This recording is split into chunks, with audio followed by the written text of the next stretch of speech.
అసలు ప్రపంచంలో ఏం జరుగుతుందో అప్పుడప్పుడు ఇన్సిడెంట్స్ ఇట్లాంటివి విన్నప్పుడు కానీ చూసినప్పుడు కానీ చాలా బాధేస్తుంది ఫస్ట్ ఆఫ్ ఆల్. ఎందుకంటే అసలు చిన్న పెద్ద ఏమీ తేడా లేదు. మూడేళ్ల చిన్నారి తిరుపతిలో, మూడేళ్ల చిన్నారి ఆమె మీద అత్యాచారం చేయడం, ఆ తర్వాత పాతి పెట్టేసి చంపేయడం. మూడేళ్ల చిన్నారికి నిజంగా ఏం తెలుస్తుంది? అసలు ఇంత దారుణమైన ఘటనలు ఎక్కడో ఓ చోట అంటే క్రైమ్కి సంబంధించిన కొన్ని ఇన్సిడెంట్స్ అయితే ఈ మధ్య కాలంలో కూడా మహిళలు కావచ్చు, లేకపోతే చిన్నారులు కావచ్చు, ఇట్లాంటి ఇన్సిడెంట్స్ తరచుగా జరగడం. అండ్ ఈ ఇన్సిడెంట్స్ జరిగినప్పుడల్లా తల్లిదండ్రులు అసలు ఏజ్ లిమిట్ అంటూ ఏది లేకుండా మరి పిల్లల్ని ఎట్లా కాపాడుకోవాలి, ఆడపిల్లల్ని ఎస్పెషల్లీ అసలు ఎట్లా కాపాడుకోవాలి, ఏజ్ అంటూ ఏమీ లేకుండా ఇట్లాంటి అత్యాచారాలు జరగడం ఏంటి, పిల్లల్ని చంపేయడం ఏంటి, అసలు ఏం జరుగుతుందో అర్థం కాని పరిస్థితుల్లో ఈ ఇన్సిడెంట్ అని అనుకోవచ్చు. యాక్చువల్లీ ఇది తిరుపతిలో జరిగినటువంటి సంఘటన. ఎగ్జాక్ట్లీ ప్లేస్ ఏంటంటే తిరుపతి జిల్లాలో వడమాలపేటలో అత్యాచారం అయితే జరిగింది.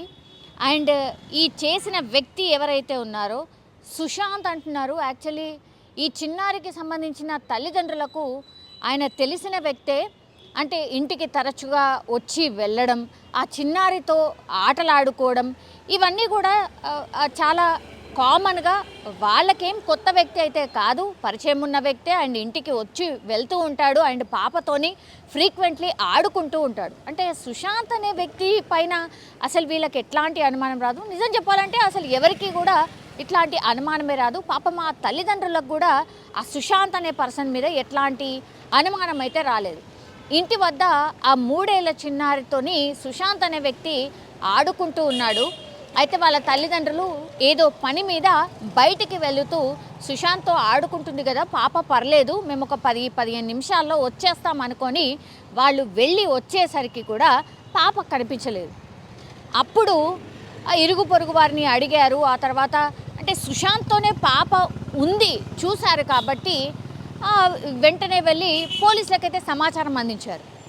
సమాచారం అందించిన తర్వాత ఎప్పుడైతే పోలీసులు రంగంలోకి దిగారో అప్పుడు ఈ షాకింగ్ విషయాలన్నీ బయటకు వచ్చాయి.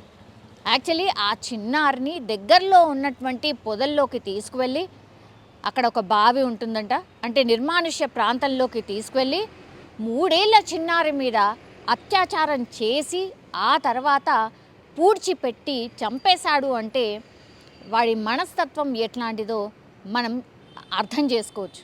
నిజంగా ఇట్లాంటి వాళ్ళని అసలు ఏం చేసినా పాపం లేదు. నిజంగానే అసలు పోలీసులకు కాదు మాకే అప్పగించండి అని తల్లిదండ్రులు బోర్న విలపిస్తున్న ఆ సిచ్యువేషన్ అయితే కనిపిస్తోంది. వేడుకుంటోంది ఆ తల్లి. చిన్న పాప సార్, ఆమె ఏం తప్పు చేసింది సార్, మా చిన్నారిని బలి తీసుకున్నాడు సార్ అని వాళ్ళ తల్లిదండ్రులు రోధిస్తున్న పరిస్థితి. మీరు ఏమీ చెయ్యకండి, మాకు వాడిని అప్పగించండి, మేమే చూసుకుంటాం అని ఆ చిన్నారికి సంబంధించిన తల్లిదండ్రులు, బంధువులు బోర్న విలపిస్తున్న పరిస్థితిని మనం గమనించవచ్చు. జస్ట్ ఆ తల్లిదండ్రుల ఆవేదన కాదు, ఈ ఇన్సిడెంట్ చూసినా విన్న తర్వాత కూడా ఎవరైనా సరే ప్రతి పేరెంట్ స్పందించే ఇన్సిడెంట్ ఇది. ఎందుకంటే మూడేళ్ల చిన్నారుల మీదనే అత్యాచారం జరిగితే ఇంకా తల్లిదండ్రులు అసలు ఇంకా ఏమనుకోవాలి, ఎవరి మీద నమ్మకం ఉంచాలి?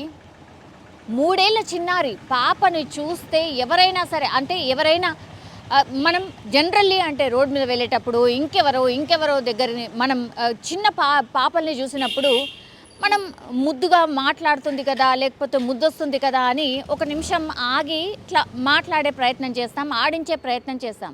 అంటే ప్రతి ఒక్కళ్ళను కూడా అనుమానించాల్సిన పరిస్థితి ఇట్లాంటి ఇన్సిడెంట్స్ చూసినప్పుడు వస్తున్నట్టుగా మనకైతే అర్థమవుతోంది. సో డైలీ ఇట్లాంటి ఇన్సిడెంట్స్ విన్నప్పుడల్లా చాలా ప్లేసెస్లో అండ్ చాలా స్కూల్స్లలో కూడా వీటికి సంబంధించి అంటే గుడ్ టచ్, బ్యాడ్ టచ్ ఇట్లాంటివి అన్నీ కూడా చెప్తున్నారు స్కూల్స్లో. ఆ పరిస్థితికి వచ్చేసాం. కానీ మూడేళ్ల చిన్నారి స్కూల్కి ఎక్కడికి వెళ్తుంది? అలా అమ్మ నాన్న దగ్గర ఆడుకునే పాపనే ఇట్లా చేస్తే ఇంకేం చేయాలి? మరి ఎప్పటి నుంచి టీచ్ చేయాలి వాళ్ళని? ఈ పుట్టి నుంచే టీచ్ చేయాలా ఇట్లాంటివన్నీ? గుడ్ టచ్ ఏంటి, బ్యాడ్ టచ్ ఏంటి అని? ఎటుపోతున్నాం, ఏంది పరిస్థితి? ఇది చాలా క్వశ్చన్స్ అయితే రేజ్ చేస్తున్న పరిస్థితి. కానీ పోలీసులు అయితే కేసు నమోదు చేసి దర్యాప్తు అయితే చేస్తున్నారు. అండ్ ఇంకోటి ఏంటంటే వాళ్ళ తల్లిదండ్రుల రోదన విన్న తర్వాత పోలీసులు కూడా వాళ్ళ తల్లిదండ్రులకు అయితే ఒక ప్రామిస్ చేశారు, కఠినంగా శిక్షించబోతున్నాం, అతన్ని వదిలిపెట్టం అనే మాట మాత్రం పోలీసులు అయితే చెప్తున్న పరిస్థితి.